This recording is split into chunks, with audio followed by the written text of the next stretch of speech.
Ready, David? Let's go on the record.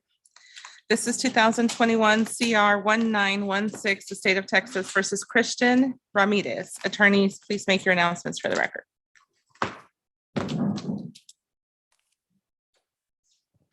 Christine McDonald for the defendant. I'm sorry, I was muted. Gretchen Flater for the state. Mr. Ramirez is here in person. Go ahead and tell me your full name, please. Okay. Mr. Ramirez, we are here for the results of the PSI as well as the TAP evaluation. You can have a seat. An open plea, so there's no plea bargain agreement as to punishment.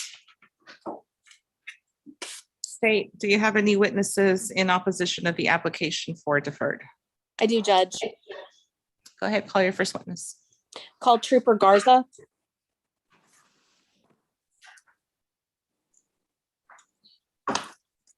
Where is Trooper Garza?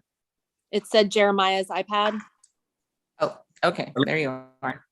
Go ahead and raise your right hand. Do you solemnly swear or affirm the testimony you're about to give in this cause shall be the truth, the whole truth, and nothing but the truth, so help you God? do. Go ahead, state. Diego. Would you introduce yourself to the judge? My name is Trooper Jeremiah Garza. I'm with the Texas Department of Public Safety. I'm with the Texas Anti-Gang Task Force here in San Antonio, Texas. I've been a trooper 9.5 years. How long have you been with DPS? 9.5 years. Well, counting the academy, starting the academy, it's a solid 10. And where are you stationed? Where is your assignment? San Antonio, Texas. I'm here at the TAG office. Assigned to the Texas Anti-Gang Task Force. Okay. I want to talk to you specifically about an incident that occurred on December 1st, 2020. Do you recall that date? Yes, ma'am. And what were you doing? I believe I was on routine patrol in Bear County. While you were on routine patrol, did you see something that caught your attention?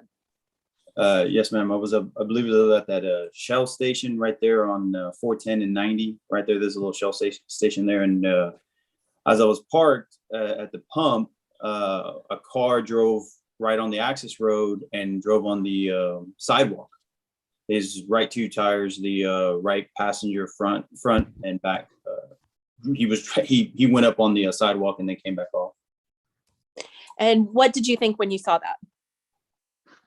The vehicle and the rate of the speed, that was very, very odd because there was no need for him to do that. It wasn't like he was avoiding any traffic or someone that was there.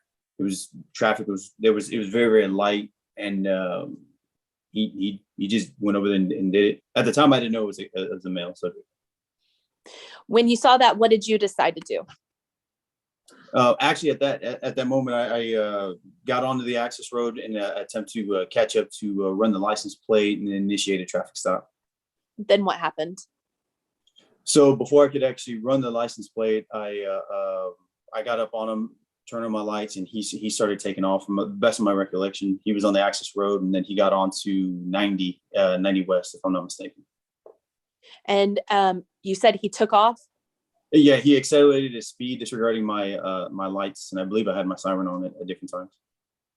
And did the chase proceed from there? Yes, ma'am. Do you want me to go through the whole chase?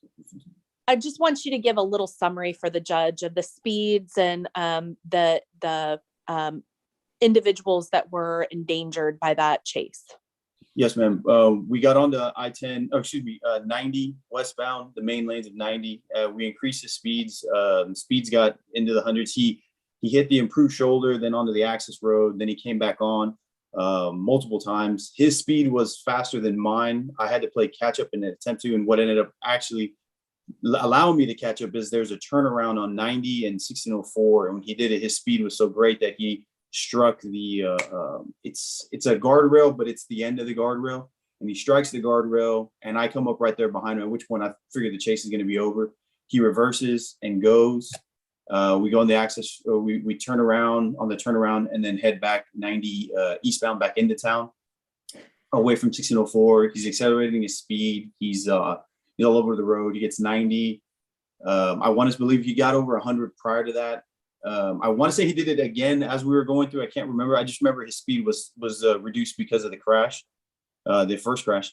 And then we get on to 410. From 410, he's in and out of traffic all over the road.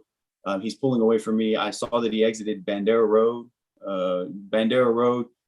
Then he goes outside the loop of 410. I believe that's westbound. Then he goes to Grissom. When he did, I do remember that when he cut to Grissom, he did it in a way that was very, very unsafe. The whole pursuit was very, very unsafe. There's a lack of concern for the motoring public at all. He was trying to get away the best that he could. This is a narrative, Judge. I have an objection. This is sentencing. Overruled. You may proceed. Yes, ma'am. Then on Grissom Road, he's going later on. I find out in that where he wanted to make the turn at that intersection where he overshoots it because of the damage of the vehicle that sustained. He wanted to go see to his mom's house later on. I found out, but he overshoots it and he hits the curb on the wrong side of the road. So it would be, I'd have to look at the map. I want to say that would be eastbound on Grissom or southbound. I can't remember. And he hits the curb, and then I pull up my vehicle to the side to do a felony stop.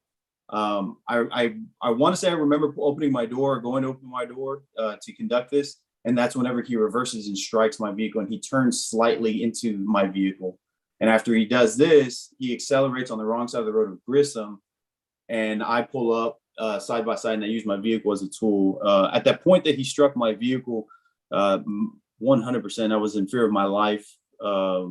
That's something, we as a police officer, we take our jobs, seriously, and every day could be, the worst. But in that situation, the fact that he was so adamant about getting away and doing all that, I didn't know if he's going to go to that realm of hitting into me. Would he do it to someone else just to get away? There was just a total disregard for anybody's safety at that point.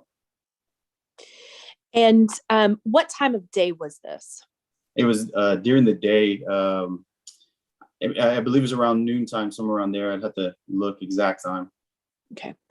And is your car equipped with a recording device? Yes, ma'am. And we've looked at that video together before, correct? Yes, ma'am.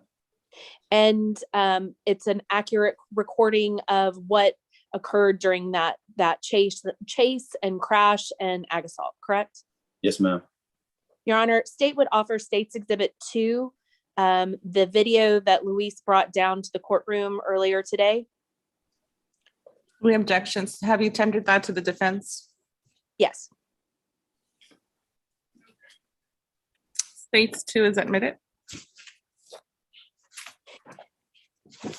You and I have discussed this case on multiple occasions, correct? Yes, ma'am. And we talked about the possible punishments for this defendant, correct? Yes, ma'am. And it's your position that the defendant should receive prison time, correct? Yes, ma'am. Can you tell the judge why that's what you think? I've been in many pursuits in my time. To my best recollection, no one's ever struck my vehicle. I've been in pursuits in multiple counties. No one's ever struck my vehicle before. The fact that he did it shows the intent. When asked later on, the intent and just the lack of respect, the lack of caring of anything. There's a lack of remorse. He just did it. And when I asked him about it later on camera, he stated, I wanted to end the cat and mouse game. To me, that's very telling of that type of person. He was in my car. We're on the way back. He didn't care about the pursuit. He didn't care about anything. It was just there's no words that I can really describe. He just didn't care. He didn't care about anything. I asked him why he drove on the shoulder, and he goes, well, how would you feel if you, what was it? How would you feel if you just stole a car? That's what he told me. Talking like it's going to pick up some groceries at the store. There's just a total lack of remorse. There's no sympathy at all for what happened, striking a vehicle, driving on the wrong side of the road. Yeah. Okay. Judge, I would ask that you watch that video before you decide what the defendant's sentence should be. It's a Very scary video. And so I would ask that you watch that. Sir, is there anything else that you would like to tell the judge or for the judge to know? That area specifically, I grew up in that area. My aunt went to that school right past where he went. And as a kid, I could only imagine what that would have been like if, I've been traveling through that area myself, or family members in general. I have family that live in that area, and the total lack of disregard for the motoring public outside of me. If you take me out of the equation, if you watch the video in and out of traffic, swerving in and out, people driving up and down Bandera Road, riding on their bikes and whatnot, walking, that could have been a terrible situation. And to allow a person to go unpunished to an extent like that, that's, it is, I think that it's it's a very rough pursuit. I pass the witness, Judge. Any questions of this witness? Yes, Your Honor. Go ahead. Good afternoon, Trooper Garza. Hi, how are you doing? My name is Christine McDonald, and I just have a few questions for you. To begin, had you ever met my client before that day? No, ma'am.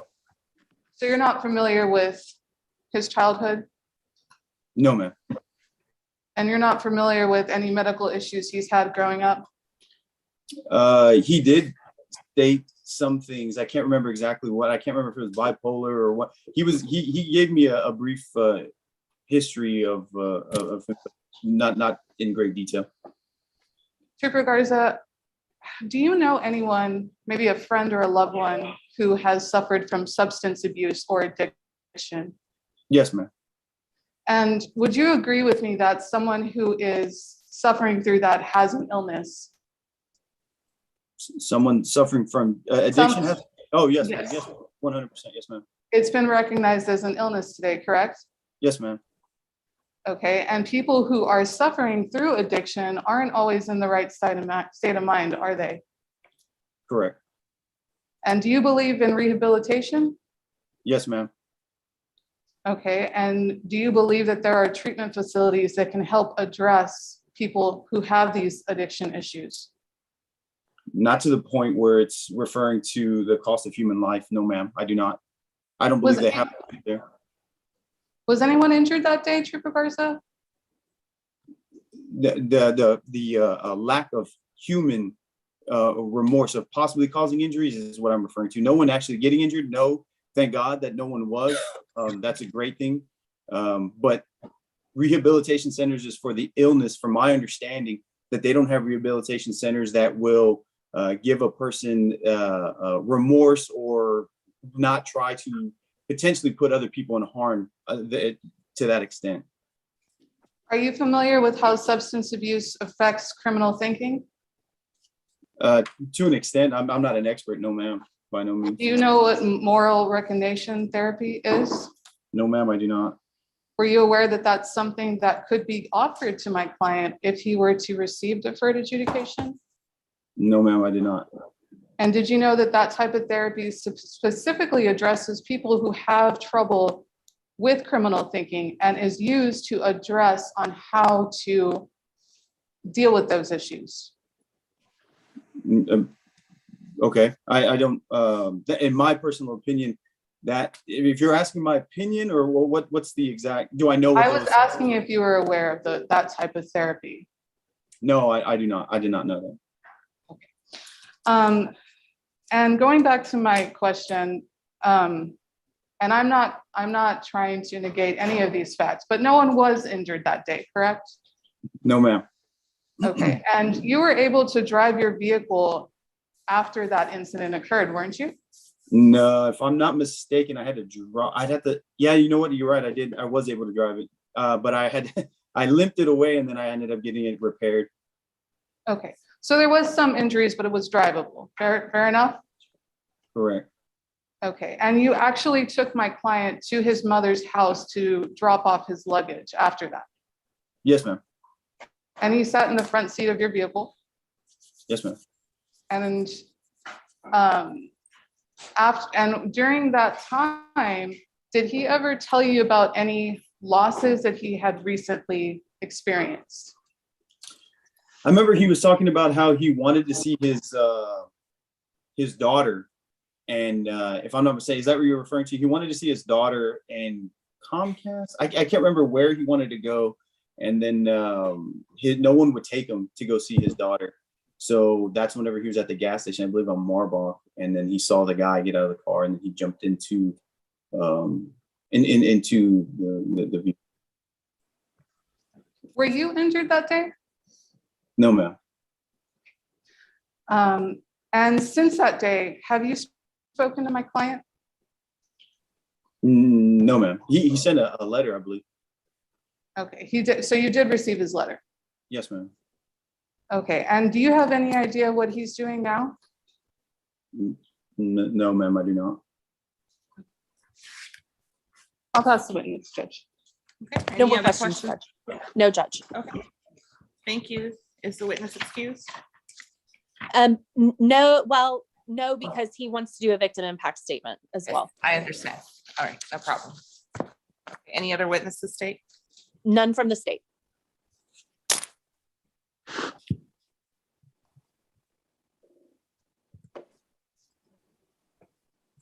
Ms. McDonald, call your first witness, please. Your Honor, at this time, I'd like to call Jennifer Meza. Okay.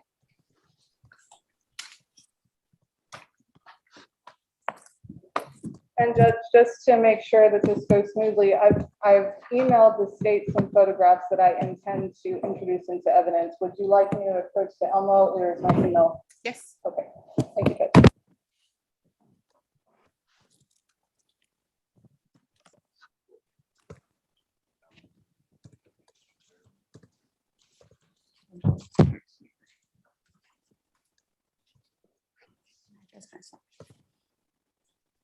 Raise your right hand. Do you solemnly swear or affirm the testimony you're about to give in this call shall be the truth, the whole truth, and nothing but the truth to help you God? Yes, Your Honor. Go ahead. You may proceed, Ms. McDonald. Thank you, Judge. Ms. Miave, can you please state your full name for the record? Jennifer Len Miave. And how are you currently employed? I work for Methodist Stone Oak Hospital. I'm an occupational therapist there. I've been doing that for about 10 years. And I'm currently going to school at UIW for management and leadership with diversity. And what are your duties as an occupational therapist? I'm all around the hospital. I'm in ICU, I'm in neuro ICU, wherever they send me. And I try to get up my patients that are suffering from strokes, heart attacks, brain injuries, accidents, drug addictions. These young people end up in our ICU. And we just try to get them rehabilitated, get them up and at them so that they can get home and be safe and learn strategies that they have to relearn since sometimes they lose those abilities to do so. And what is your relationship to Christian? He's my son. Okay. Can you tell me about any medical issues that my client had when you first gave birth to him?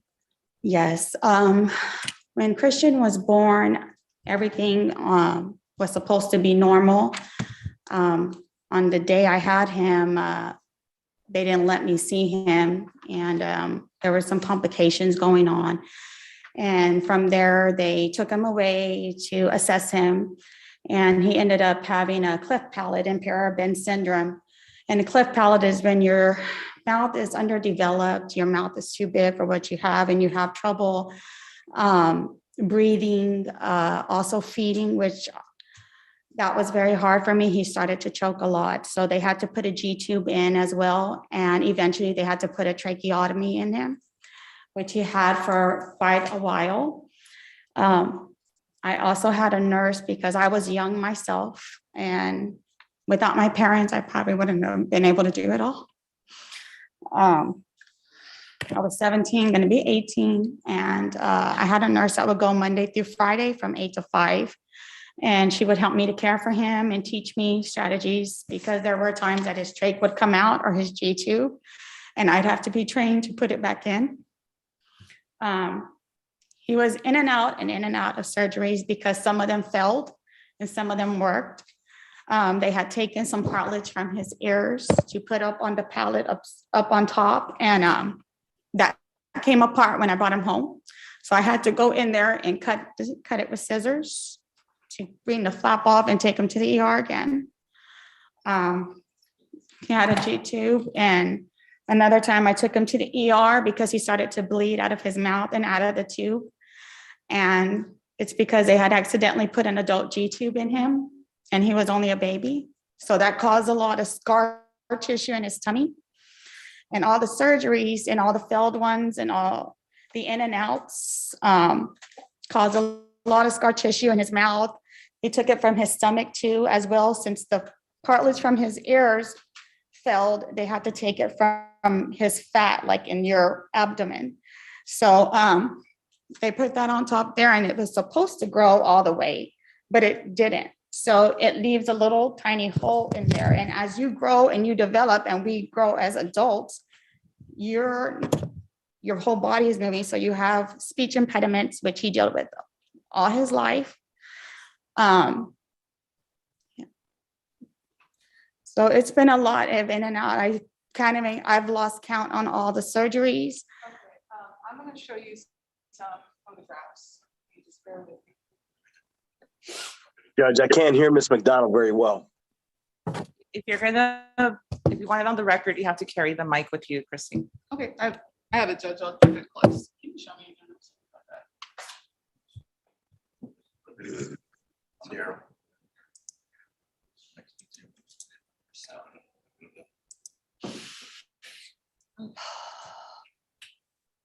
Okay, I've marked these as defense exhibit 1 through 4. I'm just gonna, State has no objections.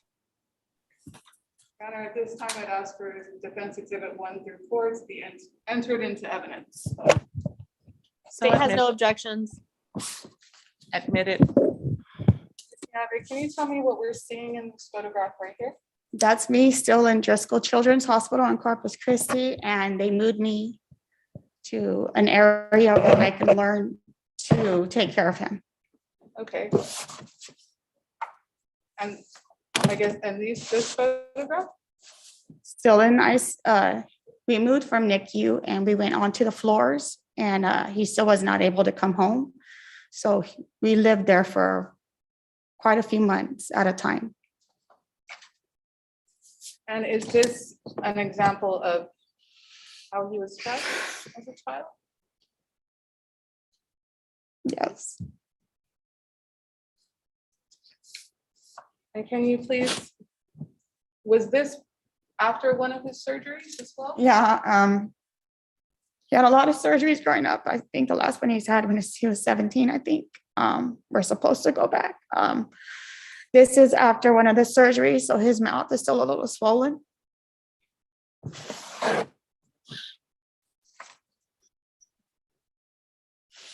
This is memory lane.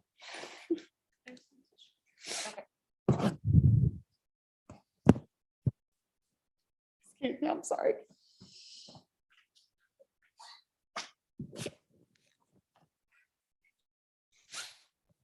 I know this must be really difficult. It's just talk about. memories. And I know that you mentioned that he had several surgeries growing up. Can More you than that. approximate about how I many? lost count after 15. Okay. I mean, it's just always in and out. Even the little minor things, they had to go and get them all wonky, and I would have to walk him out. All delirious from it, what they did. And how did those surgeries and medical complications affect Christian growing up? Even till today, he's gotten a lot better dealing with it. When he was younger, there used to be a lot of kids that would make fun of him and ask him, why do you talk like that? And he had to just keep on explaining. And I always just told him, slow down when you talk so they can understand you. I think even when he was here at the facilities, they took him for an evaluation. And even the officer said, sir, what's wrong? You know how to talk? But he had to explain to him that he had these surgeries. It's just people that do not know what it is and how it affects these people who have it. They assume instead of, Okay. not knowing. And throughout these surgeries during his life, what type of medication was he put on? Pain to help? relievers.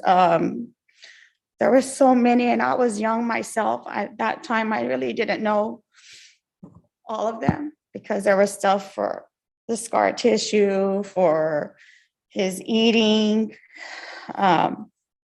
just a whole lot. But he was introduced to pain medication at a very young age. Yeah, And that was to help cope with the pain that he with was the going pain through. from the surgeries. Okay. I can't recall like what, but yes. And did this affect Christian's ability to graduate high school? It delayed him, but let me tell you this little boy had a lot of, he didn't let it, he was delayed and he went to Cesar Chavez and he said, I gotta go I don't want my GED, I'm gonna go get my diploma. And at 20 something years old, he went and got that. So he never gave up on that and he did it.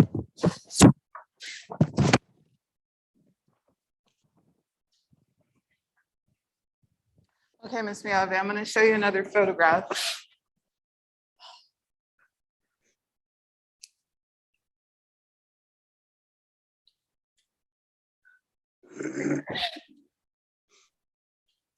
Okay. Can you please describe for the court what this shows? That's Christian walking the stage. That's what he wanted to do at 20, 21, I think, or something like that. Your Honor, at this time, I'd like to admit Defense Exhibit 5 into evidence. Any objections?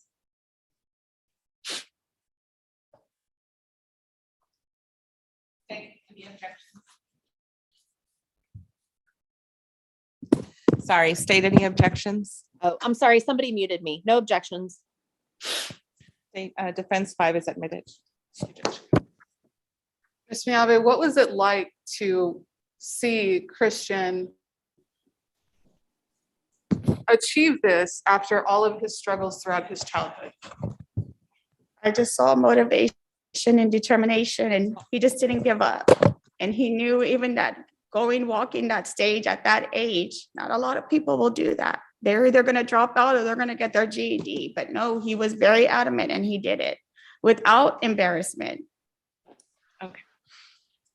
And now, I guess I should have stayed up there. Has Christian ever taken the opportunity to speak to people or children who are suffering from the same medical complications as he did growing up? So Christian, since he was one of the oldest, he saw Dr. Hopkins. He's one of the renowned cleft palate surgeon in Corpus Christi, because his other surgeons, they failed him. So he had to go in and kind of fix what he could. And he has these cleft palate events at the aquarium there. And I told Christian, Dr. Hopkins would like you to go to, to this cleft palate event. There's going to be a lot of young kids who went through what you did. And he was like, oh, okay, let's go. So I'm showing you what's been marked as Defense Exhibit 1. Can you please tell the court what this is? that's Christian with kids there, and he's interacting with them. Sorry, Judge, that's Defense Exhibit 6. Yes, I got that. Please continue. State has no objections. And I'm also showing you what's been marked as Defense Exhibit. Is this the same event? Yes, ma'am.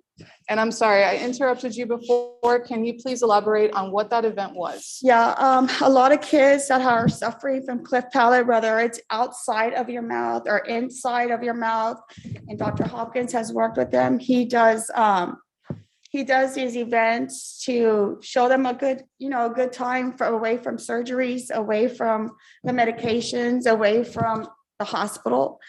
And Christian, actually, Channel 3, RKIII there was there, and they wanted to interview Christian, but Christian said, he was just embarrassed because of his speech, and he didn't do it.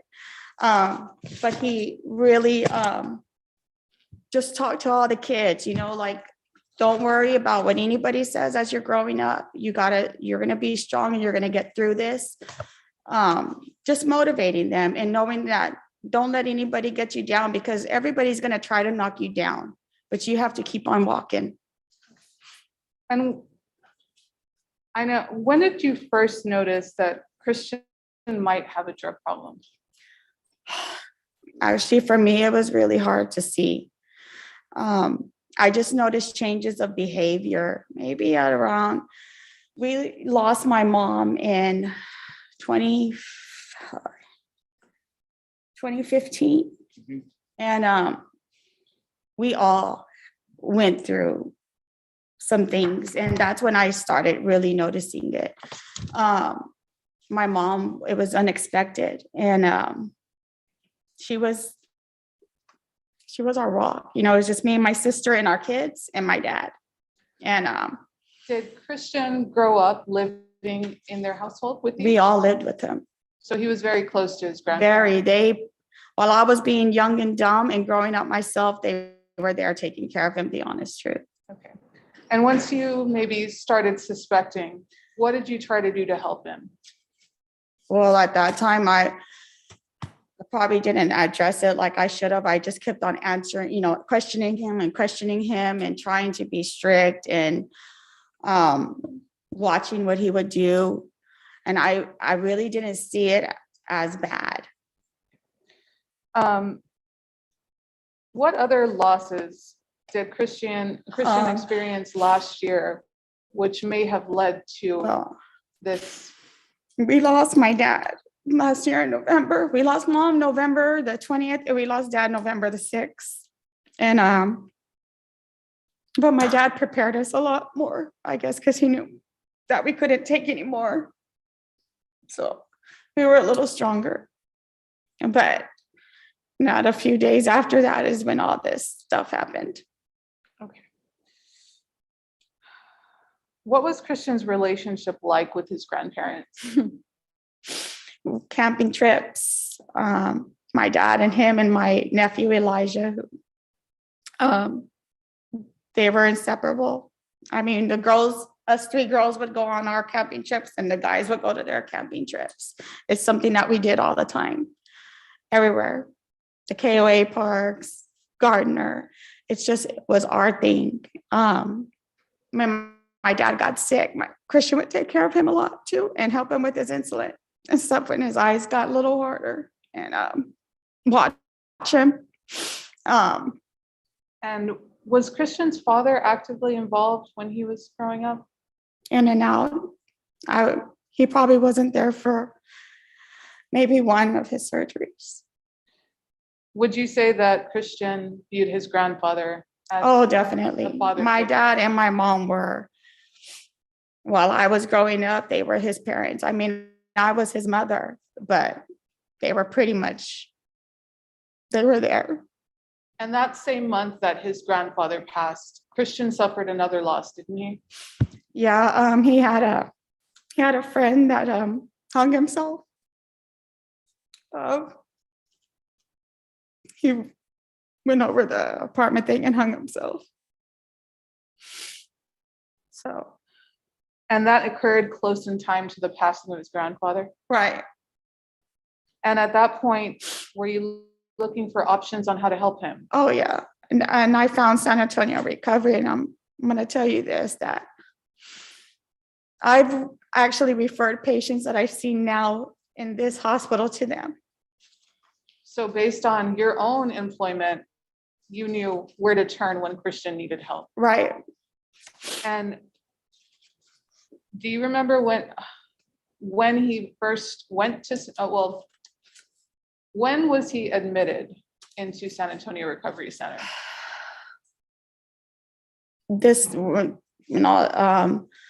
I took him the weekend after we buried my dad.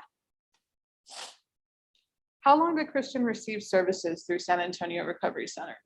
Well, you're talking about with my, The most recent time. yeah, After his arrest.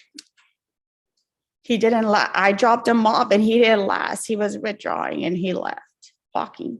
Yes, that's the first time. I'm talking about after the arrest, once he went into San Antonio. Oh, Recovery, this recent. how long was he in treatment? Oh, he went in there and he did a few weeks there, and then he went to outpatient. He did that every day. I was dropping him off. He's been doing a lot of rehab, and he's definitely not the Christian let's just say this, I can go to sleep at night and not worry about that phone saying the worst. So you do notice that a different Christian. from Oh, where he he's was not last the year. same person he was a year. No, not at all.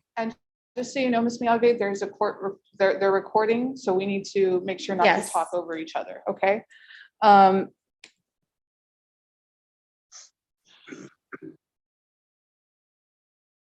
Besides completing treatment through San Antonio, what else has Christian been doing while on bond? He's been preparing for school. He actually got something through the Texas Workforce Commission, and they're actually want to help him with some money towards school, but he had to go through this first. My job also has a scholarship fund, and at the age of 26, this is the last year he can get that. So we're just waiting to see what happens here, so that way he can go to school, because he has aspirations of taking care of everybody. What he went through, he doesn't want anybody else to go through. And he had to fall in order to stand. And maybe we look at things like we see it all the time. People don't learn, but there are those who do. And I'm lucky that I have that. So he has a lot of opportunity and he wants it. Okay, and do you know what he plans to pursue in college? He wants to go into counseling or psychology. And would that grant or program that you mentioned through your work help him on that path? Yeah, it'll give him some funds towards that, plus what the Texas Workforce has offered. Can you be a little specific on what steps he's taken to enter into that program? Yeah, he's already spoken with for the LLC, I guess, license. I think that's what it's called. I may be wrong. But they have, he went through the steps of filling out the paper. He went through meetings with the Texas Workforce. They had to also do like a peer review, like ask him questions socially, mentally. And also this program has counseling too, that they provide if he needs it. And we're just waiting. Did Christian get a job after he was released from custody? Oh, yes. Right now he's working, he first got with Circle K. But of course, with all this, they had let him go, but he didn't stop there. He actually is now works with a veterinarian. He's been there since for a good long while now. And he helps the vet, and he loves his job because my dad was a lover of dogs and we all are lover of dogs. So he's probably right in the right place right now. He goes to work every morning. It's only down the street. He comes back home. He's in my home. He's either with our dog or he's playing games. I'm showing you what's been marked as Defense Exhibit 8. Do you recognize this? Yeah, that's my Poppy being happy. Is that a picture of him at his new job? Yes, that's where he works. Your Honor, at this time, I'd like to enter into evidence Defense Exhibit 8. Objections? No objections. Just for purposes of the record, defense 7. Yes, Your Honor, I would, at this time, I'd like to admit Defense Exhibit 6 and 7 as well. Any objections to 6 and 7? No objections. I would also 6, 7, and 8 are admitted. like to tender these to the court. Yeah. Ms. Miyabe, how long has he been working at the vet clinic? I want to say like maybe 6 months or longer. I mean, it could be even longer. It's been there a good while, not too long after he got out. And where is he living now? He lives with me in our home. And who lives in the home with you? Me and my husband and my son. We have an 8-year-old and our dog Alistair. And will he continue living with you if granted community supervision? Oh, yes. Yeah, boy's not going anywhere and he's comfortable. I'm comfortable. And I told him he can stay there as long as he, continues to go to school and he's on his feet, then. And will you help him stay on task in both his recovery and his obligations to this court? I haven't let up yet. Yes, I will. And as an example, is Christian able to drive right now?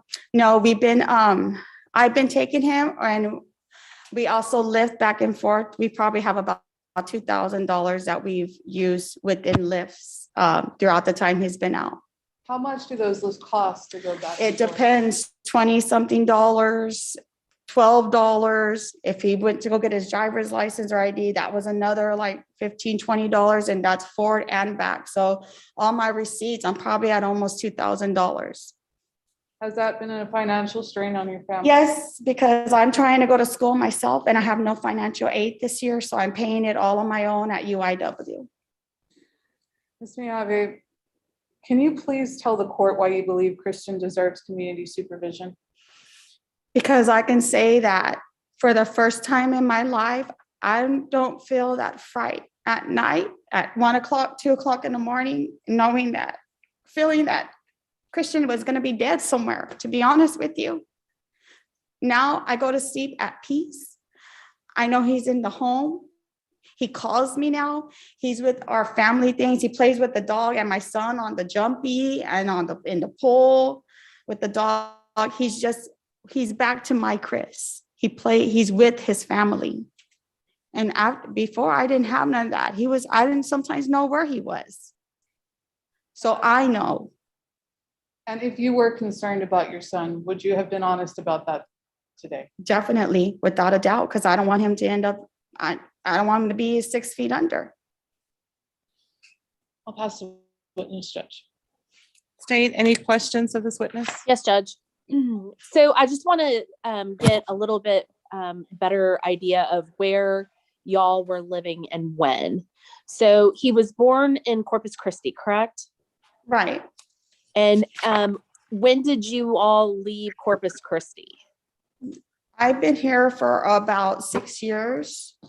And I'm a San Antonio now. I bought a house. So you moved in about 2015? It was my mom had came with us and she got sick here. So yes, she just never went back home. So yes. Okay. And so he came too? No, he didn't at that time. He was with my parents, with my dad, Okay. So helping to take care of him. okay. So he stayed in Corpus Christi.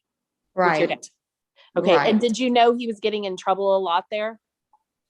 I knew a little bit here and there, but every time I'd go, it was, run about, and I had to go down and and finally, I said, you have to come. My sister lives there too. And she would tell me what was going on. And it was just a lot of back and forth until we really just got down into the gritty to find out what was happening. Okay. And so you found out he was burglarizing vehicles, he was running from the police, he was using drugs, he was stealing from people.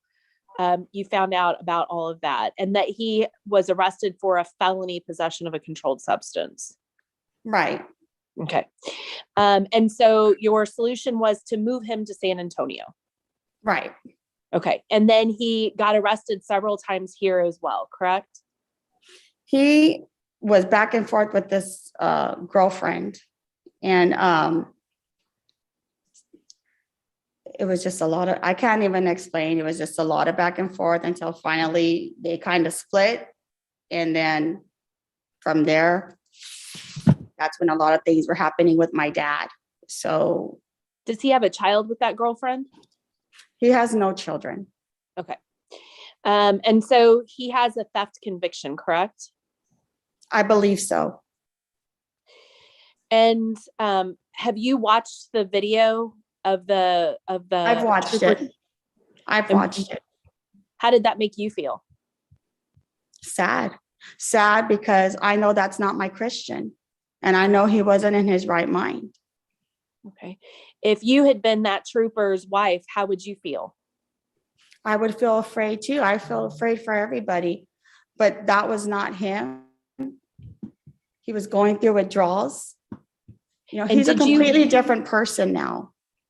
Well, let me ask you about that. So in his PSI, he says that he had gotten out of rehab earlier that day. Is that right? He walked from the rehab in 20 degrees weather, 30 degrees weather. And an officer, I had already been calling all night because they had told me, and an officer was kind enough to see him in the middle of the road in the middle of like the river, somewhere out there. Don't ask me because I don't know everywhere. I think it's called Gan or called something like that. But he just had his suitcase in the middle of nowhere, and he picked him up, and I asked, why didn't you, take him back or call me? But he said he didn't seem, he was just trying to help him out, that it was too cold. And so had he been released successfully from rehab at that point, or had he walked out without completing that rehab? He walked out. That was the weekend that we buried my dad.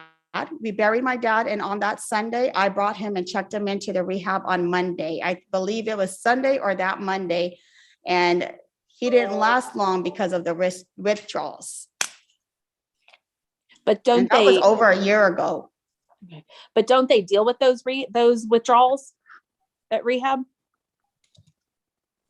Only so much can help. They will give medications and stuff like that, but he was still had to sober up and stuff. When you're in that window, it's not easy just to give somebody medication. It's not going to work just like that. That's not how things work. It has to go through a process. Is that the first time he had been to rehab? No, How many times had he been to rehab before that? this is just his second time. That was his second time, or he's gone again? That was the first. And then the second, 2 times. Okay, so the time that he walked out was the first time he had been to rehab. Yes, I believe so. And then the second time is when he went on his own. Were you able to review the PSI? I believe so. Okay. Did you read the information from the gentleman whose car your son stole? Yes, ma'am, I read that. Okay. That he had worked really hard to buy his own car, I and because understand of that. your son's choices, he had to pay $6,000 out of pocket. I understand that, yes. Okay. And what is the plan to pay that restitution? Whatever we need to do. Okay. Well, you're in school, and so you don't really have any money to help him. And he's trying to go to school, and if he goes to school, he's not going to have any money, right? Well, there's a way, and he is working now. He's been working for a good long while, and I believe that he'll be there for a while, so he'll be able to pay that. Has he been able to save money to start paying it? We just learned about all this, about. You didn't know there was somebody that he had We knew stolen that, the ma'am, car? but we didn't know what was the money that he lost or anything like that. We just learned that. So has he been able to save any money? I'm not sure. It was just what he has in his bank. So he gets a check every time, every 15th and 30th. So he's been holding that job. So I don't see that would be a problem. All right, I pass the witness. Any other questions? Just brief, Your Honor. Ms. Miyabi? Ms. Slater mentioned several arrests that happened in Corpus. Do you remember what year that was? I don't. Would you say it was, well, let me ask you this. Has he been arrested while he was been on bond? No, Okay. Have you had any calls during the night about people being concerned with Christian? no, he's always at home. He goes back to work and comes home. Okay, and there's a possibility here today that he might be sent to prison, right? There is. So you might not have had the opportunity to pay that restitution to the victim if that happens, correct? Right. I'll pass the witness, Judge. I have no more questions. This witness step down. Step down. Your Honor, at this time, Ms. Paula Lance. Ms. Lance, please raise your hand. Your right hand, do you solemnly swear or affirm the testimony you're about to give in this cause shall be the truth, the whole truth, and nothing but the truth, so help God? You're muted.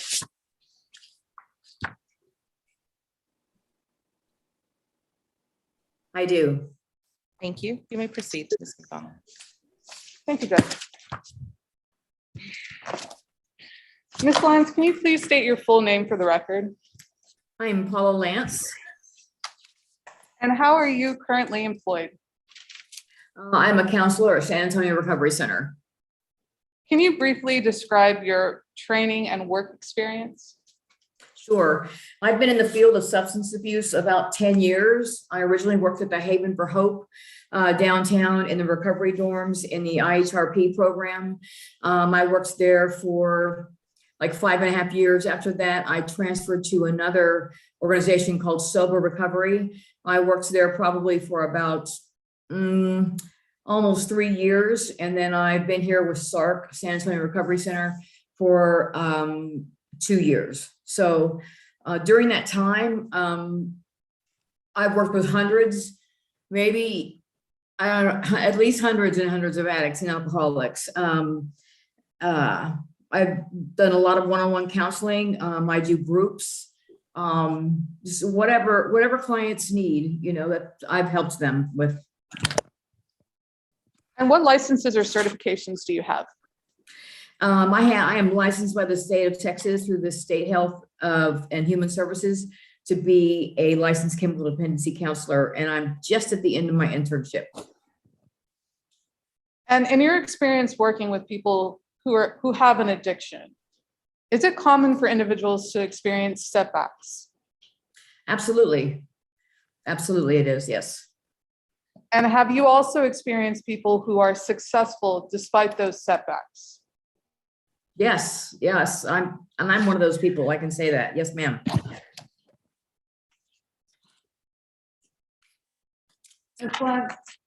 I'm showing you what's been marked as Defense Exhibit 9.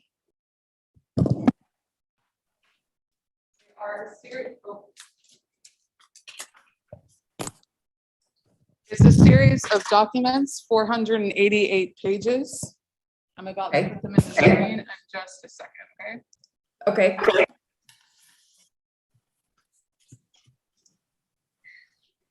Do you recognize these documents? Yes, I do. What are they?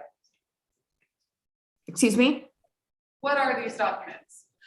These are documents of the, when Christian Ramirez has been here with San Antonio Recovery Center, the different times he's been here, those are his medical records, his progress reports, group notes, everything. That's everything that we've taken, made a file of when he was in our care.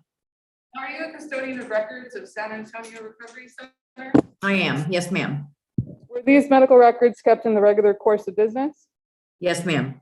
Was the record made at or near the time of the event that it's recorded? Yes, ma'am. Were the records made by a person with knowledge of the information contained in them? Yes, ma'am. Is it San Antonio Recovery Center's regular practice to make these types of records? Yes, ma'am. Your Honor, at this time, I'd like to introduce Defense Exhibit 9 into evidence. These are medical records for Christian Ramirez. I have previously tendered these to Defense Counsel via email. The State's objection? counsel. State's counsel, no objection. Counsel, sorry about that. That's okay. Any objections to Defendant 9? No, none. No objections. Defense 9 is admitted. Your Honor, at this time, I'd like to tender them to the court.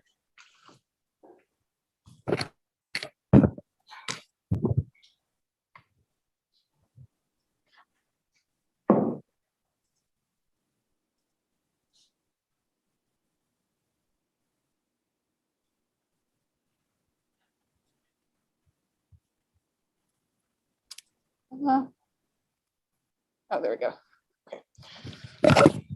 Okay. Ms. Lance, can you tell me a little bit about San Antonio Recovery Center? Yes, I will. San Antonio Recovery Center is the largest organization in San Antonio. We have 3 different facilities, and we cover all levels of care, from detox all the way up into outpatient and alumni services after that. So we have a detox unit, and we also do residential level of care. And then once they complete that, then they go into partial hospitalization level of care. Then they go into the intense outpatient level of care, and then they go into alumni aftercare after that. How does someone get referred to your program?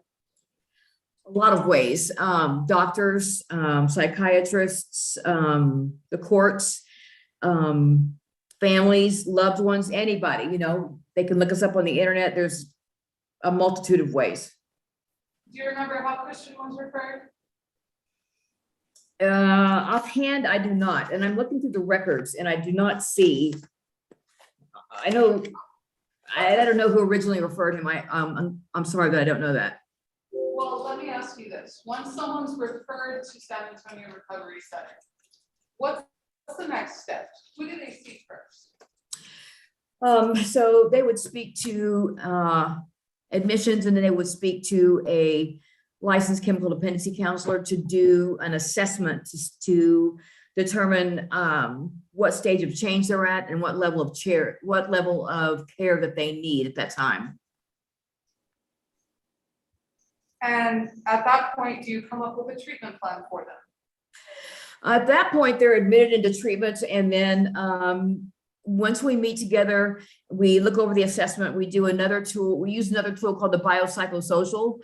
And after those two tools feed into each other, then it comes up with suggestions. And then, like for myself as a client, as a counselor, I would meet with my client, I would go over these suggestions, I would get their goals, and we would come up with a treatment plan together. And are you familiar with my client, Christian Ramirez? Yes, I am. When did you first meet Christian? I first saw Christian on March 21st, 2021. What was your first impression of him? He was, I mean, Christian has a dynamic to him that is higher than average, and he's got really, really abnormal, in a good way, interpersonal skills. He's just a really outgoing, wonderful person. The first time he came in, his attitude and his desires, the things he stated about himself, the way he cared about himself, right off the bat, I thought to myself, this guy is going to make it. And he did. And can you tell me, is he diagnosed with anything? He certainly is. Oh, yes. Do you know what Go ahead. please continue. Oh, I'm sorry. He is diagnosed with an opiate use disorder, moderate or severe, F11.20. He is diagnosed with amphetamine type substance use disorder, including methamphetamine, moderate or severe, F15.20. Cannabis use disorder, mild, F12.10. And opiate use disorder, moderate or severe, again, F11.20. And are you familiar with Christian's medical issues? I Growing am, up. yes, yes. How does that play a role with someone regarding addiction and recovery? So at a very young age, if Christian was placed on opiates, which he was undoubtedly, people that come out of surgery, they're on opiates. And so at a very young age, this gets into his system. And so as he continues to have surgeries throughout his lifetime, he continues to need to be on opiates. Well, as he grows older, what happens is that not only is the opiates taking care of the pain from the surgeries, somebody like Christian that has a physical deformity that he has and a speech impediment that he has, and has a huge, huge sense of insecurity. But when they're on opiates, not only does the opiates take the pain away, it makes life in an entirety feel normal because they don't feel insecure about their deformality. They don't feel insecure about that. Their speech impediment, they feel normal, like they can function. They have confidence, and that's what the opiates gives them, not just pain relief. I want to turn your attention to page 202 of the medical records. Okay. Was this the biopsychosocial assessment that you were referring to earlier? Yes, ma'am. Can you please read out what substances that my client reported in his alcohol and drug use history? Opioids, 10 to 20, 10 milligram Norcos per day, purchased off the streets. Methamphetamine, 1 gram a day, he got from a dealer. Cannabis, about 3 times a month, 0.5 gram, got off the streets. And then, right, that's current. That's current. So, yeah. And on this biopsychosocial, it lists that the age of first use for opioids was 3 years old, right? That's correct. And just to be clear, all of these were reported back in 2020. Yes.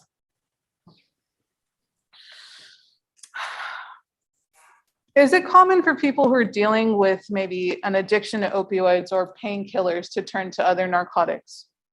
Absolutely. Absolutely it is. I don't know. Even if Christian was not genetically predispositioned to be an addict, because of his medical treatments growing up, he would automatically disposition himself to do that. And so oftentimes with addicts, when they can't get the drug that they want, they'll do another drug. And no matter what their intent was before they did that drug, it always leads them back to their main drug of choice, which in his case, it is opioids, and it always has been. Now I'd like to turn your attention to page 234 of the medical records. Can you Okay. please tell the court what this is? This is a treatment plan for Christian Ramirez when he was in treatment. Okay, and what factors do you consider when you create a plan like this for a client? The factors that we consider are the things, his childhood, things he struggles with growing up. It comes into play, family relationships, communication, isolation, impulsivity, all those kinds of things, manipulation, all of those things come into play into what goes into a treatment plan. What are the areas that they need to work on to not be that person anymore? Do you come up with goals for particular clients on what you want them to work on? The clients state the goals themselves. What goals did Christian state? Let's cover just a few of them, but can you tell me the first goal that he stated? To live drug-free. And what objectives did you use at San Antonio Recovery Center to help him with this goal? He went through several things. Probably one of the most important things that he did was he completed a packet called a relapse autopsy packet. And what a relapse autopsy is it goes through step by step of any relapse that you've had, and it digs deep within your brain, and you get to see why you made those decisions and what was the consequence of all of that. And that was a one main thing that he did. He also starts to begin 12-step work. Okay. He also, he'll come up with things, obstacles that he will continue to face if he continues in his addiction, or things that are possible, positive effects of him staying sober. There's a lot of one-on-one counseling. He also struggled with grief. That's another thing that's on here, unresolved grief, working through the stages of grief. This thing was very tough for him. That was a thing that he really struggled with. Okay, and I kind of want to highlight some of those strategies and interventions. Can you tell the court what a wellness group is? A wellness group is a group when we meet together, and it's not just about mental wellness or physical health or anything like that. It's more of like a trifecta of spiritual, mental, and physical. And so when the clients get together for a wellness group, they often do something that supports the health and wellness of all three of those things. Like they might do yoga, they might meditate, and then they might have some kind of a sharing group or do some kind of activity that, promotes some kind of learning that'll be beneficial in the future for their own wellness. And would that objective help Christian's goal of gaining peers in recovery? Absolutely, absolutely. In fact, that was a specific objective on his treatment plan is to build a network of sober peers in recovery. And what type of things do clients at your facility learn during recovery maintenance? They learn different things such as like proper communication. They learn about negative self-talk and how to change that into something else. They learn about all of the incorrect thinking. There's a lot of thinking errors that we use, addicts and alcoholics use every day. They learn about those. They learn about the drugs and the damages itself it does. They learn to open up and share about themselves, to other people, and they benefit by hearing what other people share about themselves, and they get to realize, no, I'm not by myself. I'm not the only one who feels like this. There are so many different things that they learn in here. They learn, how to make amends, how to get back in good with their family. They have family sessions in here. There's just a wealth of information that they learn to not be that person anymore. And along with these groups, did you also work with Christian one-on-one? I did. How often did he have individual sessions? Once a week. What did you work with? What are the purpose of those sessions? The purpose of those sessions is to get the client to open up and to talk about the things that bother them. Most often, the number one reason that people use drugs or drink alcohol is to mask mental health symptoms. And so, which are usually depression and anxiety, grief being one of those things. A Christian at this point in his life only knows how to feel normal using opiates. And so he wants to live without that. And that's what he's there for. And so we do cognitive behavioral therapy, rational and motive behavioral therapy, different things to get the client to look at the things that they've done, do something different. How was Christian's attitude during these sessions with you? Amazing. He couldn't learn enough. He couldn't absorb enough.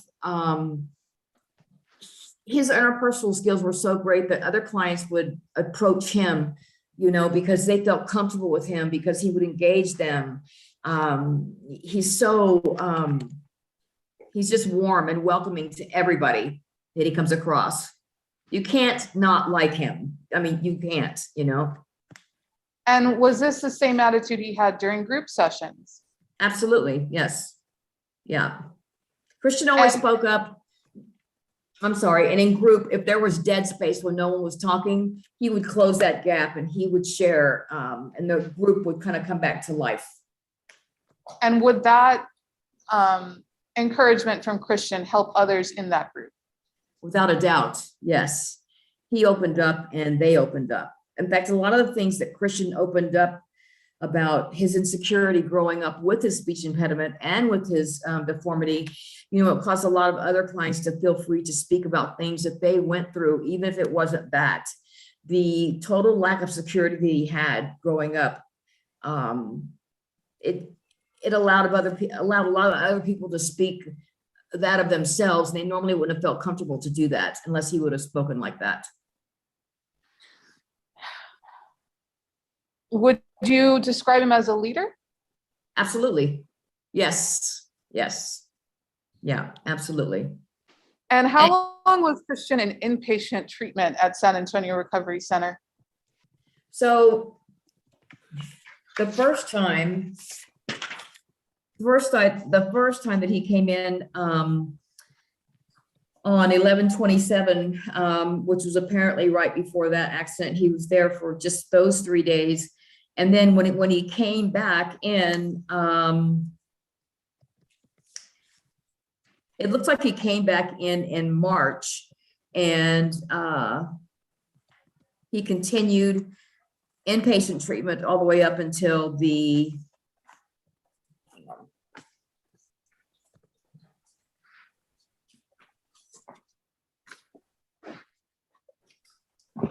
was there for a month, in 2018.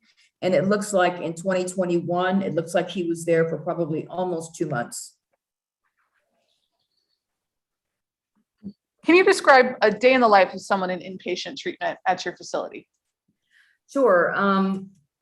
when they wake up, they probably get a coffee or smoke a cigarette or whatever, and then they go to goals and meditation. A lot of times they meditate during this time. They'll state what their long-term goal is, what their short-term goal is, and what is the goal they're going to accomplish this day, this very day. Before we go to bed, I'm going to do this. They talk about their feelings. They open up about things they feel about what is happening within the facility. They get to share, they get to vent. This is a very important time. And so after goals and meditation, after that, they would probably go to breakfast, and then they would start regular programming at there's a recovery maintenance group at 9 a.m. Then they would go into process group from 10:30 until noon. And then in process group, they get to process their feelings and speak openly and freely about whatever they would like. And after lunch, they would do chores. And after that, they would go to another recovery maintenance group. After that, they would start afternoon programming at 3 o'clock to 4:30, which is chemical dependency education. And then at 4:30, that would be over, and then dinner would be at 5. And then after dinner, they would do chores, and then they would have an evening meeting, 10-step meeting, a 12-step meeting from like 7 to 8:15 at night. So for almost 2 months, Christian was in intensive inpatient, which consisted of groups throughout his entire day. Yes, yes. Okay, and how long was Christian in outpatient treatment? Christian was in outpatient treatment, not very long. And I can explain that. The reason is because as a counselor, I have to send utilization review reports to his insurance company and explain to them what he lacks and why he still needs to be in treatment. On April the 5th, April 23rd, when I sent a report into his insurance company, I literally had nothing I could put on there in truth, without lying, that he still needed to work on. Anything that he lacked, anything that he could improve on, I had absolutely nothing to put in there. And that day they said, that's it. He's out of treatment. We're going to kick him. And they did. So his insurance eligibility affected the length of time that he spent in your program. I'm sorry, could you rephrase that?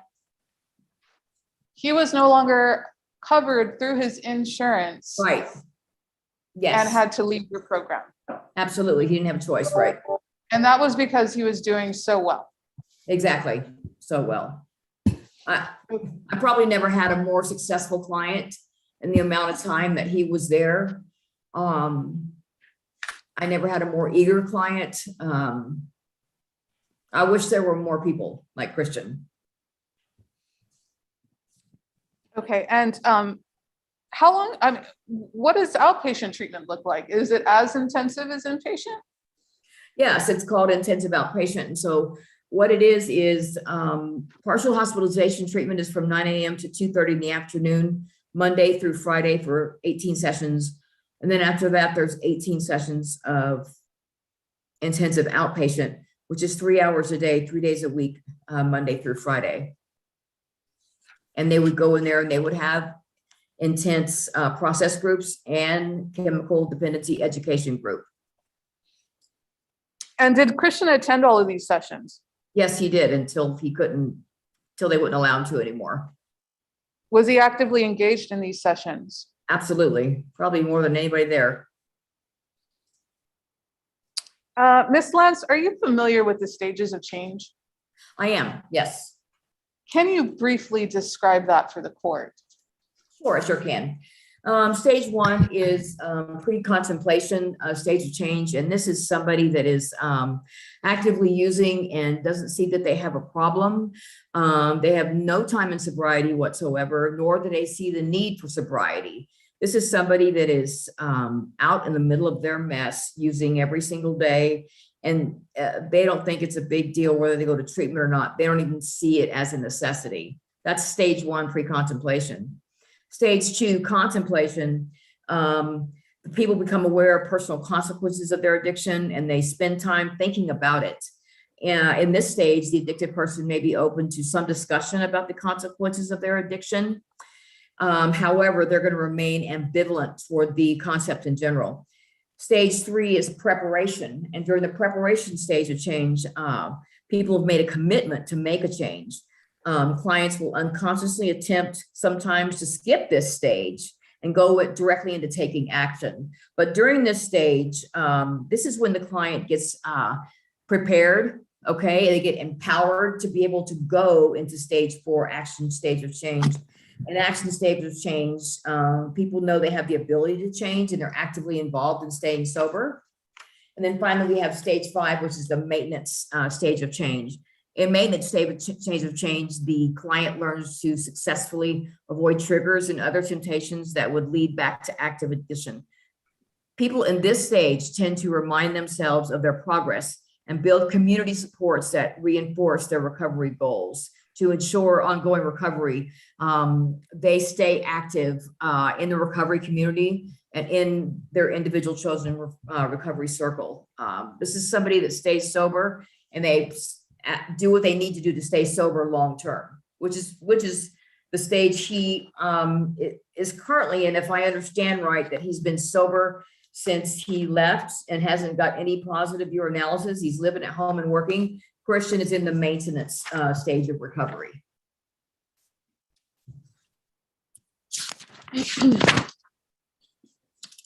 After working with Christian for the time that you did, do you believe that he's gained the tools that he needs to cope and continue on this successful path? Absolutely. Yes, ma'am. Do you have anything else to say about Christian that the judge needs to hear when considering his sentence? I would say this. Rarely does it happen that a client comes through our organization that even the owner of the organization takes note of, and the staff themselves, and they say, this person would be a great employee here someday. And that person was Christian Ramirez.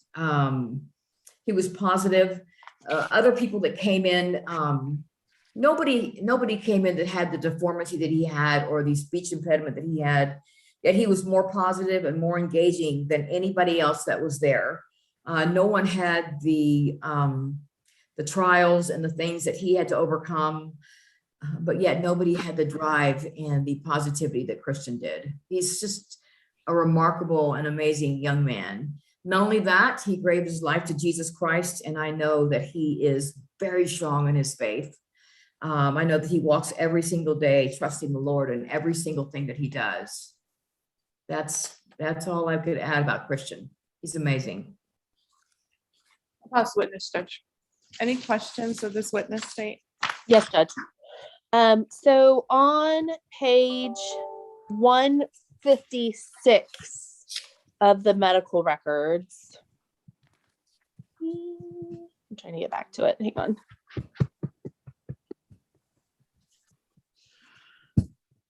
What does it say on that? Now that is a particular page I don't have in front of me. I can Okay. look it up. What does it say on there? So it says nursing note for Christian Ramirez, date 11/30/2020. Okay.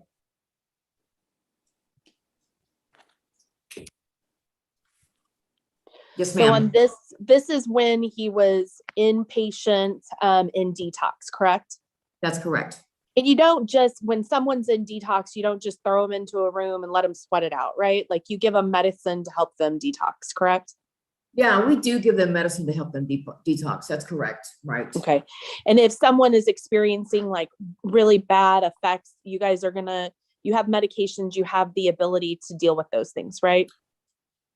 We do, but in some cases, such as Christian, because of his history with opiates, it would be very, very difficult to completely satisfy probably what he's normally used to feeling if he was on Norco, for example, to that degree every day for a long time. And not only that, in withdrawal, people make decisions that are completely irresponsible, which is more than likely what happened that day with the trooper. I don't know, I wasn't there, but people want to leave out of detox all the time. And it's not because they're not medicated enough.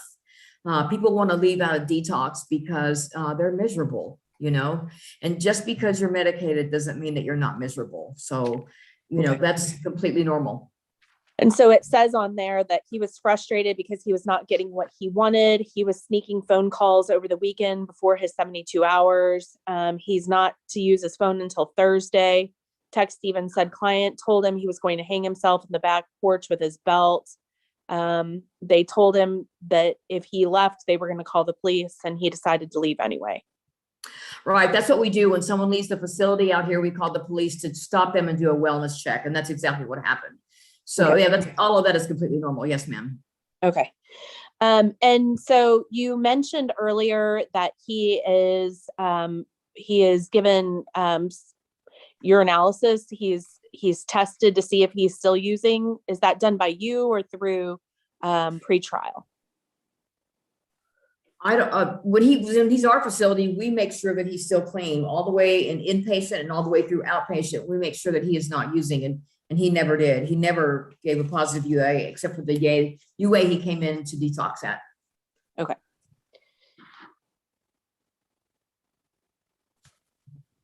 And so when was the last time that you saw him? The last time that I saw him was on April the 23rd, 2021. Okay. And at that point you said there's nothing more that we can do. He's not that he's cured, because you're never cured from addiction, right? Never, But right. but he doesn't need any further treatment at this time. Yeah, I didn't say that he needed, I would have loved for him to stay, but the insurance is like, he's doing well enough, we're not going to pay for this anymore. That's Okay. what happened. Yeah.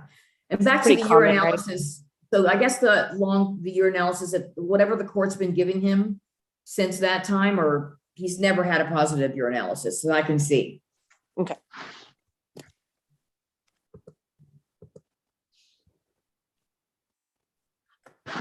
I pass the witness.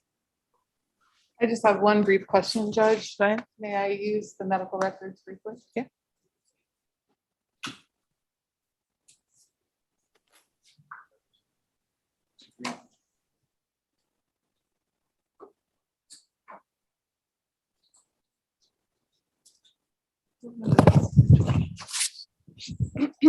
Ms. Lance, the prosecutor brought up a date of 11/30/2020. Mhm. I'm going to ask you about, I'm going to show you a picture on these medical records, and I hope you can see it. I will do my best to put it on the screen.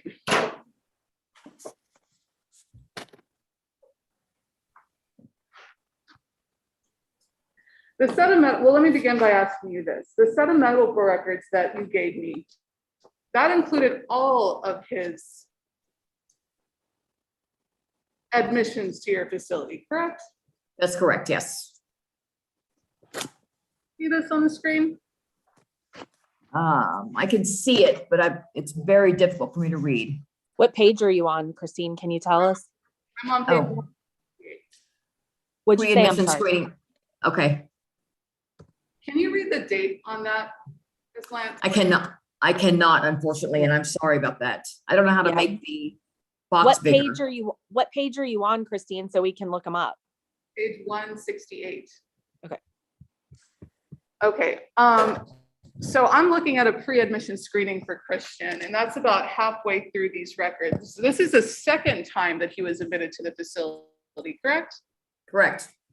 And that date, this pre-admission screening would have happened right before he was admitted, correct?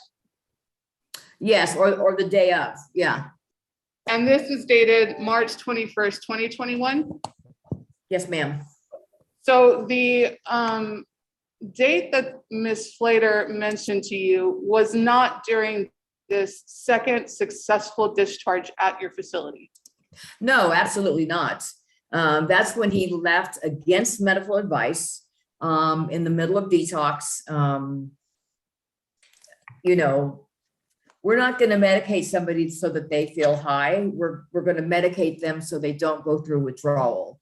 And there's a big difference. And most addicts want to leave detox right at this point.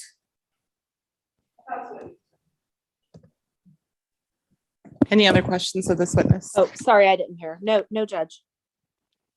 Okay, thank you, Ms. Lance. Thank you. Witnesses?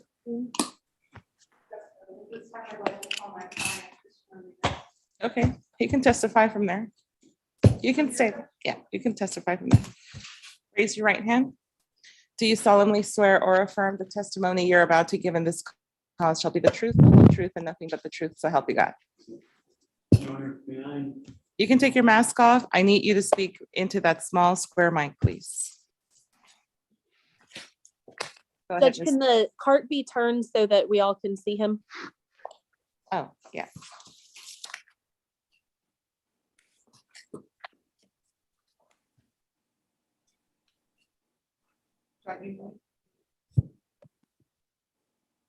Perfect. Thank you. Christian, can you please state your full name? For the record? Christian Aaron Ramirez. And how are you currently? Hang on, Christine, hang on. Nick, can we use this witness mic for Christine and let the defendant use the small square mic? Your Honor, and am I using? You're using that. Thank you. May I proceed, Judge? Go ahead. Kristen, how are you currently employed? I'm employed at Leon Valley Veterinary Hospital And how long have you been working there? since I believe the summertime of this past year. Do you enjoy working there? And it's probably the greatest job, in my opinion, that I've ever had. It's something I love to do, correct?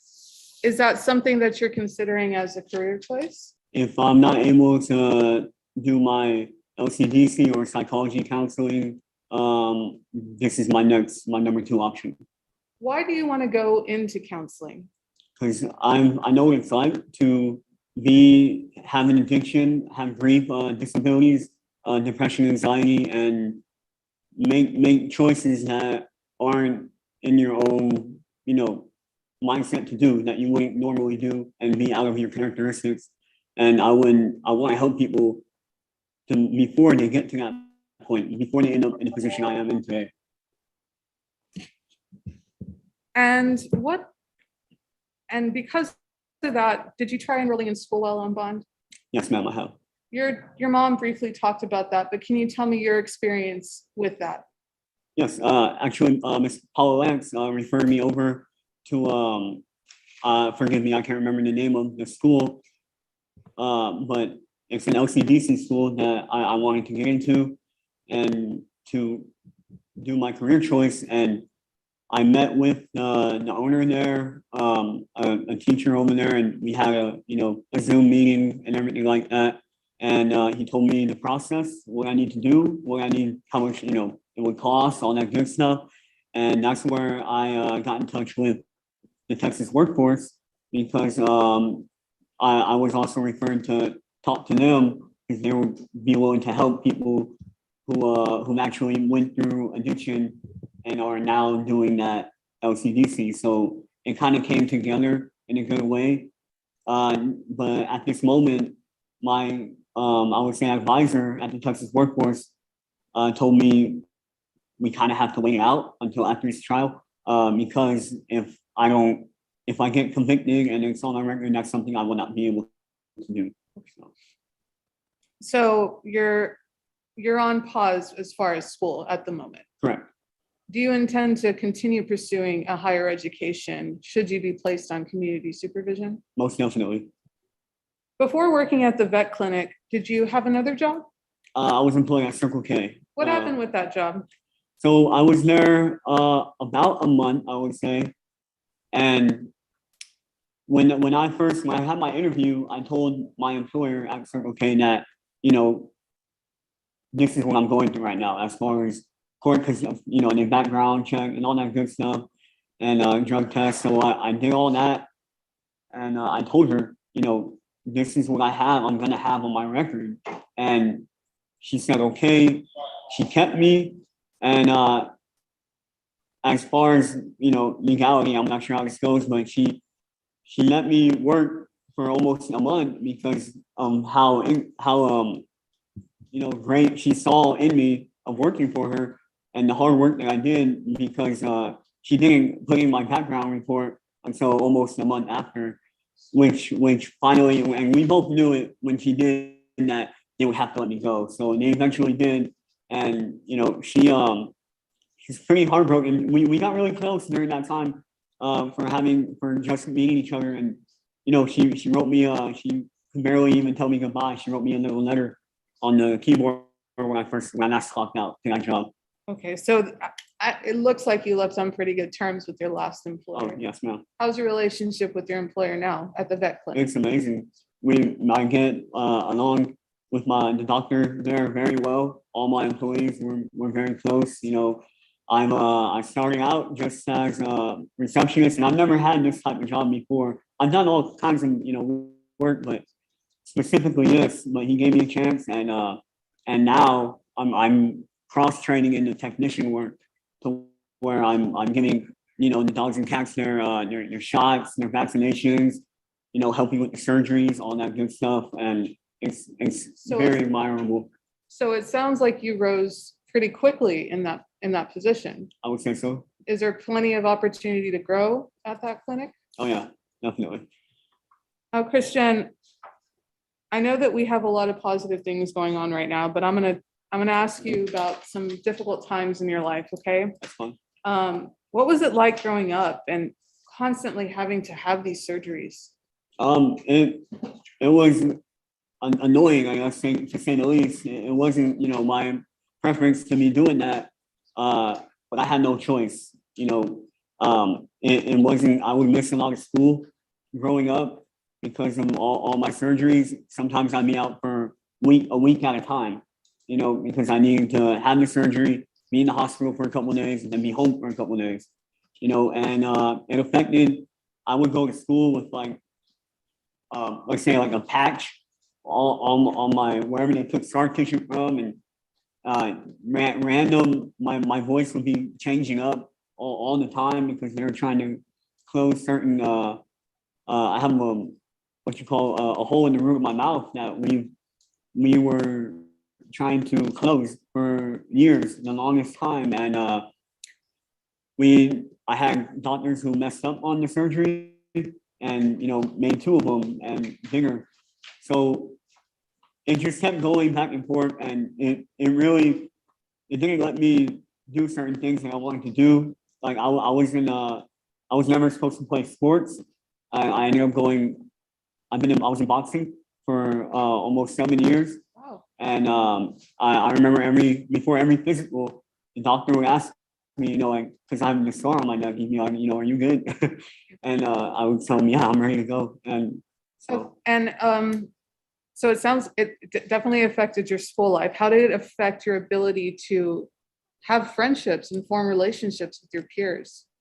Well, naturally it came with a lot of getting picked on. So, and that happened throughout, even till now, when some people don't understand me. And I've had, even teachers think I'm messing around, and then they told me stop doing that. What are you doing? Well, it's my regular voice, and Would you say that this affected your self-esteem growing up? Yeah, it still does sometimes, but I've learned how to cope with it, and I've learned ways to work around it. So, but it definitely has. Do you remember when you were first put on medication to manage your pain? I don't remember when. I just know I was. When did you realize that the medications may have become a problem for you? Shortly, I believe in going into high school, and I noticed when I didn't have them, I would start to feel, pain in my chest and start to have these withdrawals that I didn't know were withdrawals at the time. And so me not knowingly, I would go out and get some more and feel better, but I didn't realize I had, per se, an addiction at that time. When did you first begin treatment with San Antonio Recovery Center? So I did go in 2018, and I knew I had a problem, and I went, for a month, and I was sober for around 8 to 9 months. And then, but let's say this, and during that time, I never made an effort to do better. I just did the same things I would always do, you know, and so it wasn't like now where I'm doing the most to be a better person. So I ended up doing that, and then I relapsed, and of course that lasted all the way until November of 2020, or December 1st of 2020. And we've already told the court what outpatient and inpatient treatment looks like at that facility, but can you tell me what you took away from those sessions? I took away a lot of learning and a lot of progress and tools and coping mechanisms that I use till this day.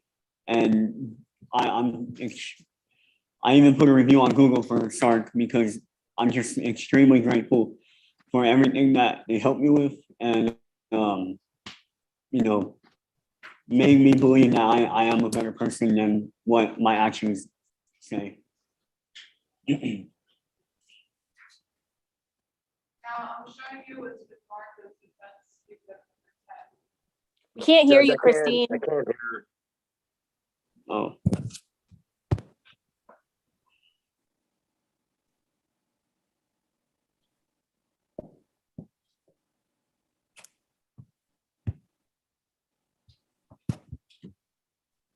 Oh, well, you might have to. Do you recognize this? yes, ma'am, I do. What is it? That's my certificate of affirmation from San Antonio Recovery Center. How do you feel when you see this document? Proud. Your Honor, at this time, I'd like to enter defense exhibit 10 into evidence. State has no objection. Defense 10 is admitted.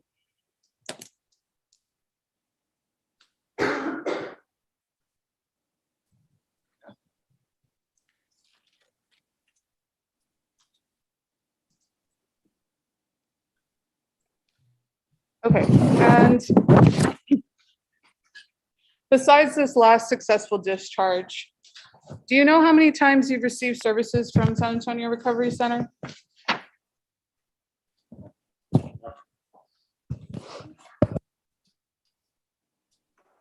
In total, 3, I believe. On those previous occasions, would you say that you were ready to change? On this most recent one, yes, ma'am. What were you? Compared to the previous admissions that you had? That's definitely correct. And we both know that the path to recovery is not a linear road. So what can you tell this court to assure the judge that this time it's different? Well, compared to the last time that I went to rehab and everything, I never truly did 12 steps or actually looked at myself as rehabilitating. And compared to now, I'm making changes to my life, my environment, my peers, my goals. Everything is in line to what I want to do.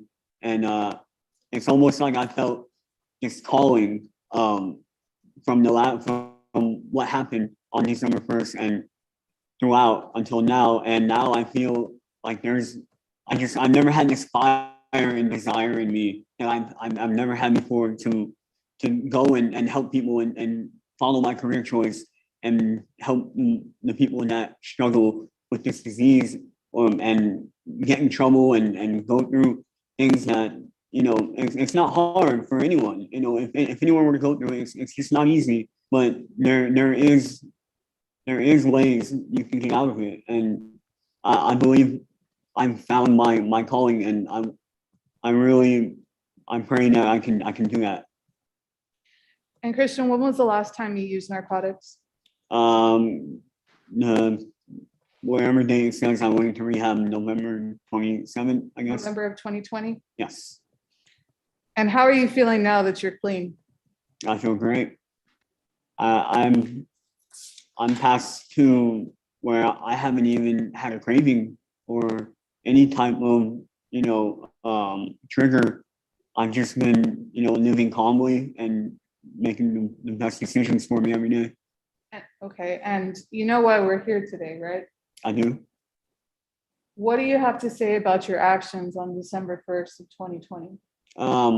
I do have remorse, and I know what I did, and it's not something, it's out of my characteristics. I would have never thought of ever doing that in a million years. But there I was. I'm truly sorry for anyone who would have got hurt or did get hurt, and I'm just I can't tell you how much it weighs on my conscience. That And you wrote a letter to Trooper Garza, right? I did. Can you read that letter to the court? I can.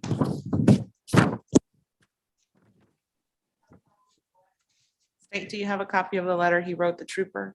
Yes.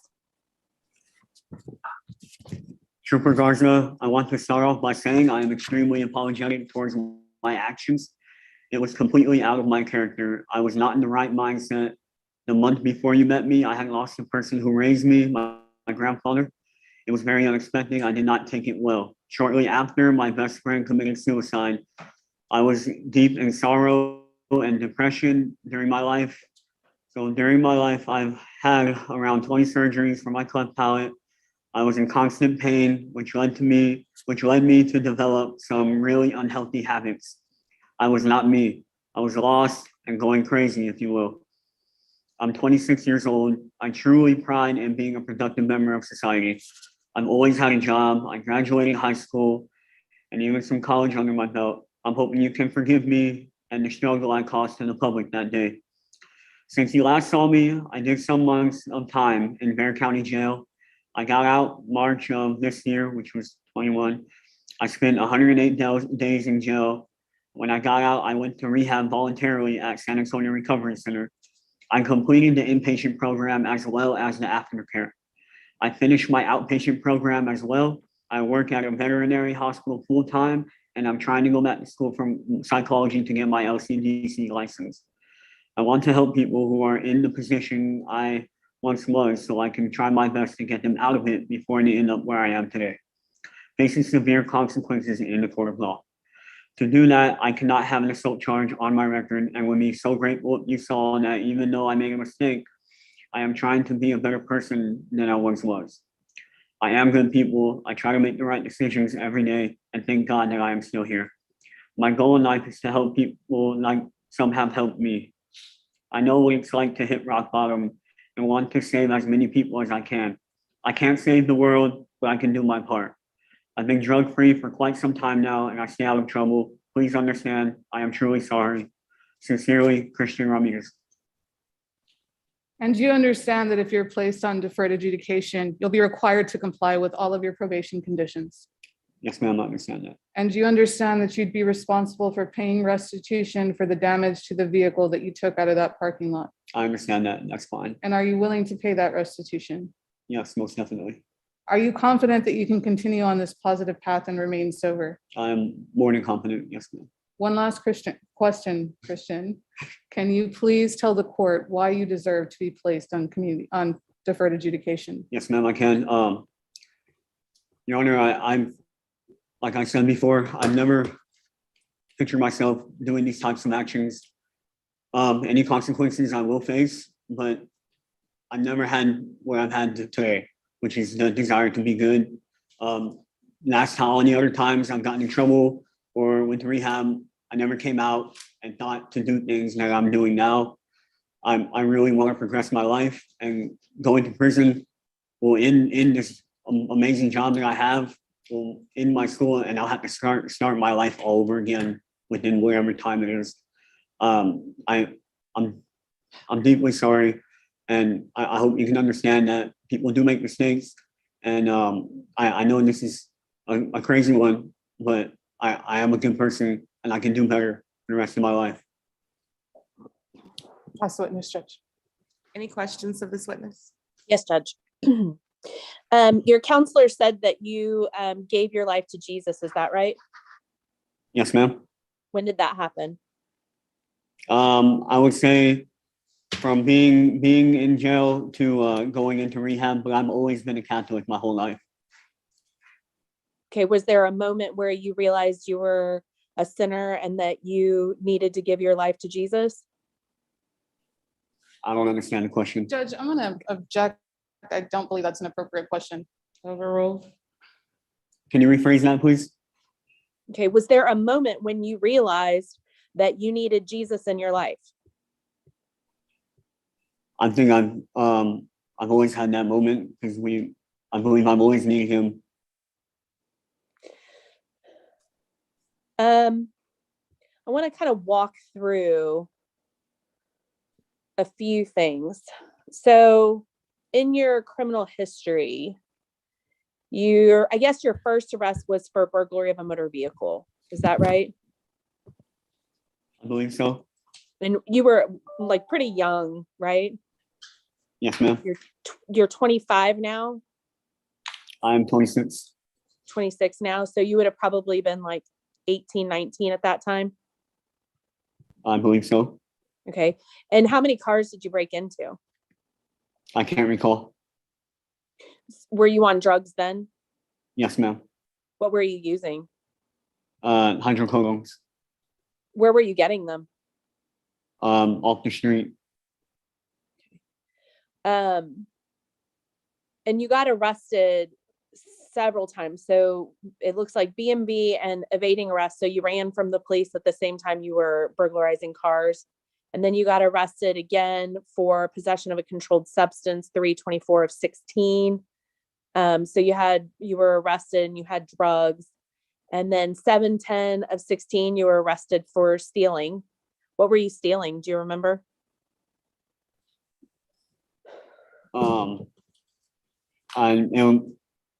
Maybe shoplifting. Okay.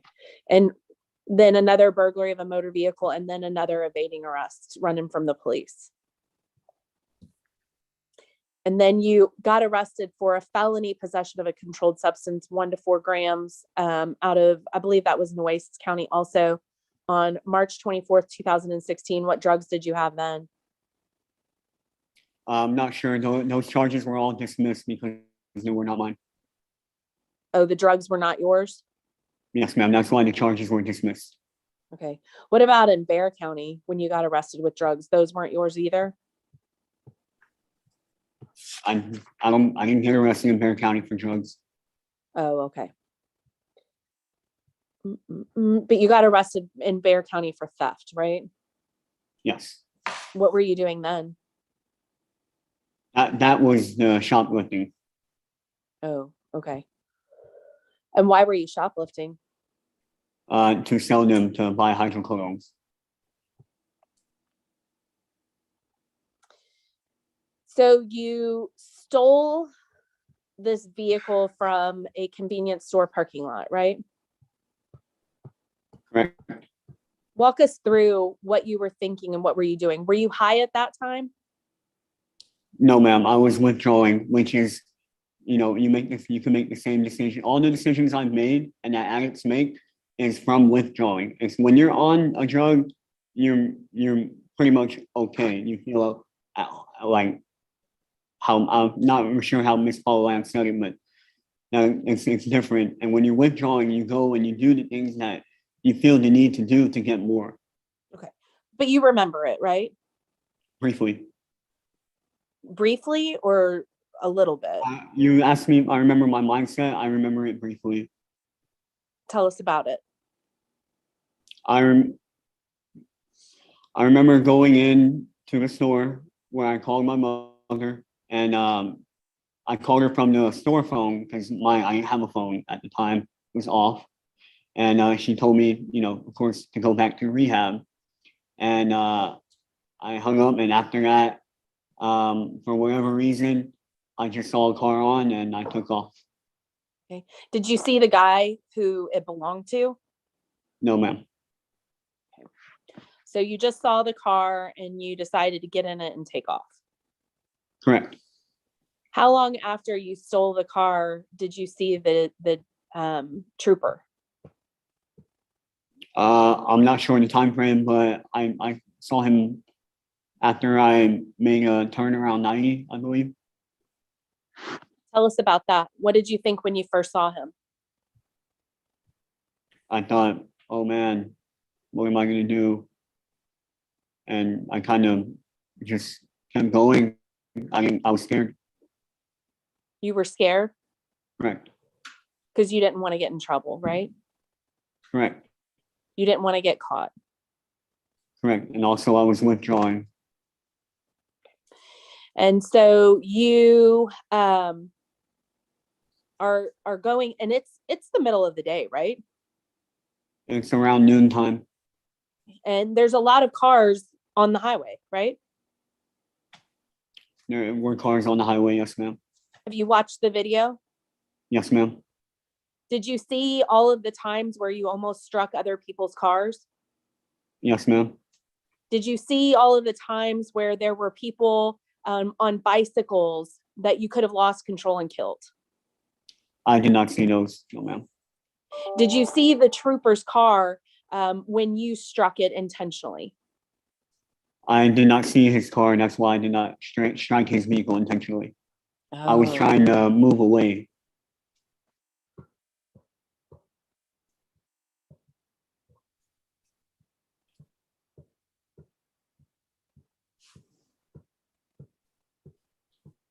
I have no more questions for this individual judge, this defendant.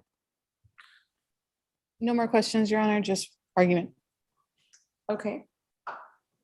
Do you both sides rest? Yes, Judge?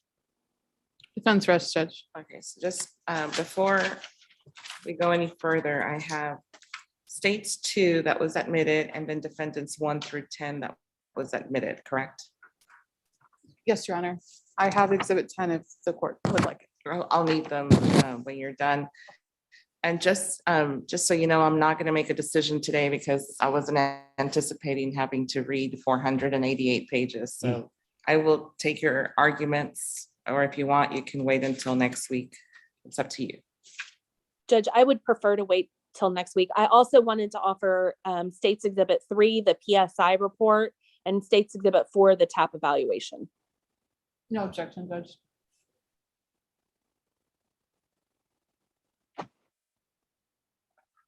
States 3 and 4 are admitted. So you would prefer to wait until next week? Yes. All right. You want to wait till next week? Yes, Your Honor. It'll be next Thursday at 9:30 a.m. Please appear in person. That's January 20th.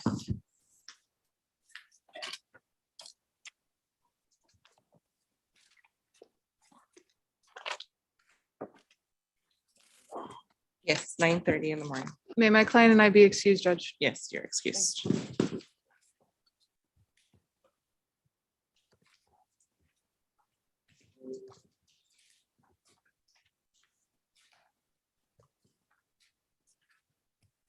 Christine, do you mind giving me some state stickers from David's desk? So I can put all his exhibits